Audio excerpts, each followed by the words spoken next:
एक जैसे वर्ष का विशेष दिन होता है, केंद्र का बजट, इसकी घोषणा की गई है, लोकसभा में बजट प्रस्तुत किया गया है। और खुशी है इस बात की कि पिछला ये पूरा वर्ष जैसे कोविड का निकला है और जैसे पूरा अर्थतंत्र, पूरी जो आर्थिक गतिविधियां, उसके ऊपर एक बहुत बड़ी कठिनाई जो आई, उसके बावजूद भी इस वर्ष का ये जो बजट है बहुत संतुलित और बहुत लोकहित का ये बजट ये पेश किया गया है। आज हमारी वित्त मंत्री श्रीमती निर्मला सीतारमण जी ने जो बजट पेश किया है उसमें विशेष तौर पर शिक्षा, उसमें स्वास्थ्य, उसमें इंफ्रास्ट्रक्चर और उसमें जितने भी आवश्यक जितनी भी चीज़ें थी, सामाजिक सुरक्षा के नाते भी बहुत सी चीज़ों का ध्यान में रखा है ताकि सामान्य समाज को उसका लाभ हो। क्योंकि कोविड के कारण से देश भर में सरकारों के पास भी जो खर्च काफ़ी किया गया, इस नाते से उन्होंने उसमें भी बड़ी राशि जो उसमें उपलब्ध कराई है कि कोविड के नाते से उसका उनको लाभ हो जाए। जहाँ तक एक एक विषय की बात है, कृषि के लिए 75,000 करोड़ रुपए का इस बार एमएसपी पर ज़्यादा इन्वेस्टमेंट होगा, इसका प्रावधान किया गया है। पशुपालन और डेयरी भी बहुत बड़ी राशि 40,000 करोड़ रुपए उसके लिए सुरक्षित रखे गए हैं। कपास के किसानों के लिए अलग से लगभग 25,500 करोड़ रुपया इसका प्रावधान ये किया गया है। और डिस्ट्रीब्यूशन सिस्टम है, जैसे एक देश एक राशन, इसके ऊपर विशेष फोकस रहेगा कि सारे देश में सब लोगों को जहाँ से भी राशन लेना चाहें वो उससे ले सकते हैं।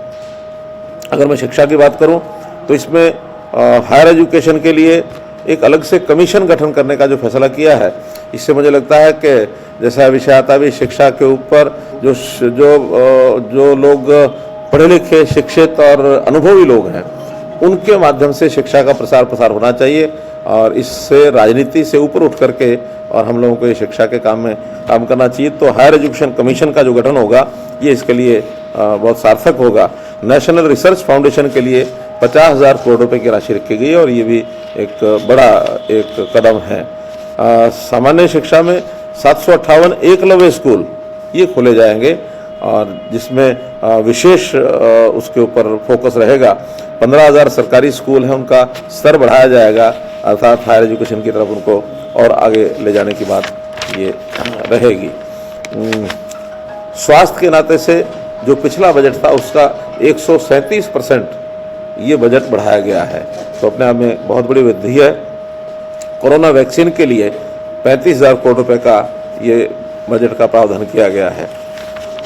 ऐसे ही जो इंफ्रास्ट्रक्चर में परिवहन मंत्रालय को 1,18,000 करोड़ रुपए की राशि उपलब्ध कराई गई है और मैं समझता हूँ कि देश में जितना परिवहन जो है वो ज़्यादा होगा, जितना इंफ्रास्ट्रक्चर ज़्यादा होगा, उतना ही देश की आर्थिक स्थिति अच्छी होगी।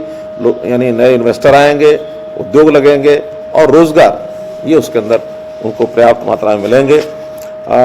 रेलवे और मेट्रो के लिए खास करके 2 तरह की मेट्रो चलाई जाएगी, एक लाइट रेलवे होगी, एक नियो रेलवे होगी। इसका कुछ ना कुछ विशेष प्रावधान इसका ये किया जाएगा। सामाजिक सुरक्षा में बीमा कंपनियों को और उनका जो निवेश है, एफडीआई को 74% का निवेश ये जो करने की छूट दी गई है, इसमें बीमा कंपनियां और ज़्यादा मजबूत होंगी और जो हमारे सामाजिक सुरक्षा के जितने पहलू हैं उसमें इसमें बल मिलेगा। जो 75 वर्ष से ऊपर की आयु के लोग हैं उनको आयकर रिटर्न भरने से छूट दे दी गई है कि वो कोई आयकर रिटर्न अब भरने की उनको ज़रूरत नहीं है अगर वो पेंशनर हैं तो। इस प्रकार से ये सब जो विषय किए गए हैं, इस समय समझता हूँ कि बहुत सी चीज़ें सस्ती होंगी, इसमें भी उसका प्रावधान किया गया है। खास करके तांबा है, स्टील है, चमड़े का सामान है, वो सस्ता होगा। श्रमिकों के लिए जो न्यूनतम वेतन, इसकी योजना ये लागू की जाएगी। तो इस प्रकार से एक संतुलित बजट, सोना, चांदी, लोहा, तांबा आदि ये सब सस्ते होंगे। जो विदेशों से आने वाली चीज़ें हैं उन पर जरूर थोड़ा बहुत अधिभार लगा करके उनको थोड़ा महंगा किया गया है, अर्थात make in India, made in India, इसका एक जिसको कहना चाहिए कि ध्यान रखा गया है कि अपने देश की वस्तुओं को ज़्यादा उसमें प्राथमिकता दी जाए। इस प्रकार से इसका लाभ मिलेगा। कुल मिलाकर के बहुत, जिसको कहना चाहिए, एक संतुलित बजट, एक कठिन समय में भी इस प्रकार का बजट प्रस्तुत किया जा सकता है।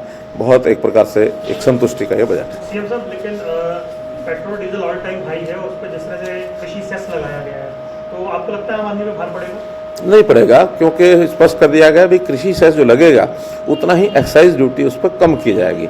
तो एक्साइज ड्यूटी कम करके उसकी जगह पर वो कृषि सेस होगा, क्योंकि एक्साइज ड्यूटी जो होती है कॉमन पूल में चली जाती है। लेकिन ये जो पैसा सेस का होगा ये पूरे का पूरा कृषि क्षेत्र में लगेगा, तो इसलिए उसको केवल अकाउंटिंग के सिस्टम से कह सकते हैं हम, वरना आम आदमी पर इसका कोई असर नहीं पड़ेगा। सर, जो फार्मर्स को लेकर, कृषि को लेकर ये कहा गया है कि एमएसपी जो है 1.5 गुना बढ़ी है, इसको लेकर आप किस तरीके से देख रहे हो? ये भी कहा गया है कि आने वाले समय में जो है फार्मर्स को मजबूत करने के लिए हर कदम भारतीय जनता पार्टी उठाएगी। देखिए, जो किसानों की एक मांग थी कि कम 50% उस पर लागत मूल्य के ऊपर लाभ मिलना चाहिए, वो सुनिश्चित कर दिया गया है। एमएसपी जब भी लागू, यानी जब भी घोषित की जाती है, उसमें इस बात का ध्यान रखा जाता है कि लागत से 50% अवश्य बढ़ना चाहिए, यानी उससे ज़्यादा लाभ मिलना चाहिए। बहुत फसलों में तो 80-80, 90-90% तक भी लाभ मिल रहा है, इसलिए उसको सुनिश्चित किया है कि एमएसपी लगातार चालू रहेगी, लागू रहेगी। इंफ्रास्ट्रक्चर के लिए जो पैसा दिया जा रहा है उससे मंडियों को मजबूत किया जाएगा। ये खास करके जो सेस लगाया गया ये इंफ्रास्ट्रक्चर में ही ज़्यादा लगेगा, इसलिए मंडियों की जितनी भी व्यवस्थाएँ हैं वो मजबूत होंगी।